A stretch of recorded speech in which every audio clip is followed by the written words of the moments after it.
क्या आप जानते हैं अब बच्चे पैदा करना न सिर्फ घर की खुशी है बल्कि रूस में ये कमाई का जरिया भी बन गया है।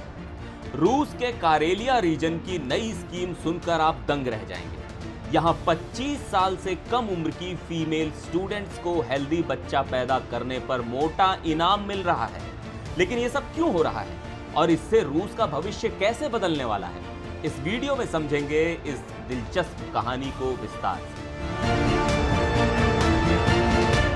रूस के कारेलिया रीजन ने हाल ही में 25 साल से कम उम्र की फीमेल स्टूडेंट्स के लिए खास स्कीम लॉन्च की है। अगर कोई फीमेल स्टूडेंट हेल्दी बच्चा पैदा करती है तो उसे 1 लाख रूबल्स यानी करीब 81,000 रुपए दिए जाएंगे। पर ध्यान दीजिए, ये स्कीम सिर्फ उन स्टूडेंट्स के लिए है जो फुल टाइम पढ़ाई कर रही हैं। हालांकि ये पैसा तभी मिलेगा जब बच्चा हेल्दी हो। अगर बच्चा स्टिल बॉर्न यानी मृत पैदा हुआ तो ये बोनस नहीं मिलेगा। लेकिन इस स्कीम के नियम अभी भी पूरी तरह साफ नहीं हैं। मिसाल के तौर पर, अगर बच्चा सडन इन्फेंट डेथ सिंड्रोम की वजह से मर जाता है तो क्या पैसे वापस देने होंगे? क्या इस स्कीम में दिव्यांग बच्चों की मां को भी इनाम मिलेगा? क्या इन महिलाओं को बच्चे के पालन पोषण या पोस्टमार्टम रिकवरी के लिए अलग से कोई मदद दी जाएगी? इन सवालों के जवाब फिलहाल सरकार की तरफ से नहीं दिए गए हैं। रूस की यह स्कीम यूं ही नहीं आई है। देश की जन्म दर ऐतिहासिक रूप से सबसे निचले स्तर पर पहुंच गई है। 2024 के पहले 6 महीनों में सिर्फ 5,99,600 बच्चे पैदा हुए। यह पिछले 25 सालों का सबसे कम आंकड़ा है और 2023 के मुकाबले इसमें 16,000 की गिरावट आई है। खुद क्रेमलिन ने इसे देश के भविष्य के लिए कैटास्ट्रोफिक यानी विनाशकारी बताया है।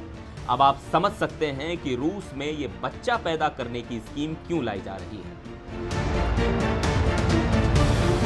लेकिन ये सिर्फ कारेलिया तक सीमित नहीं है। रूस के 11 से ज्यादा रीजन में ऐसी ही स्कीम्स चलाई जा रही हैं। मसलन मध्य रूस के टॉम्स्क शहर में भी फीमेल स्टूडेंट्स के लिए ऐसा ही इंसेंटिव दिया जा रहा है। इसका मकसद साफ, जन्म दर बढ़ाना और देश की गिरती जनसंख्या को संभालना। रूस की नेशनल गवर्नमेंट भी इस दिशा में कदम उठा रही है। 2024 में पहली बार मां बनने पर 6,30,400 रूबल्स यानी करीब 5,73,000 रुपए दिए जा रहे थे, जिसे 2025 से बढ़ाकर 6,77,000 रूबल्स यानी 6,15,000 रुपए के आसपास कर दिया जाएगा। दूसरी बार मां बनने पर यह रकम 8,94,000 रूबल्स यानी करीब 8,13,000 रुपए होगी। लेकिन क्या यह सब काफी है? असल में रूस की समस्या सिर्फ जन्म दर कम होना नहीं, वहां हाई मोर्टेलिटी रेट, युद्ध की वजह से बढ़ती मौतें और बड़ी संख्या में लोगों का देश छोड़कर जाना भी जनसंख्या गिरने की बड़ी वजह हैं। यूक्रेन युद्ध ने हालात और खराब कर दिए। इसके अलावा हेल्थ केयर और सोशल सपोर्ट सिस्टम की कमी भी एक बड़ी समस्या है।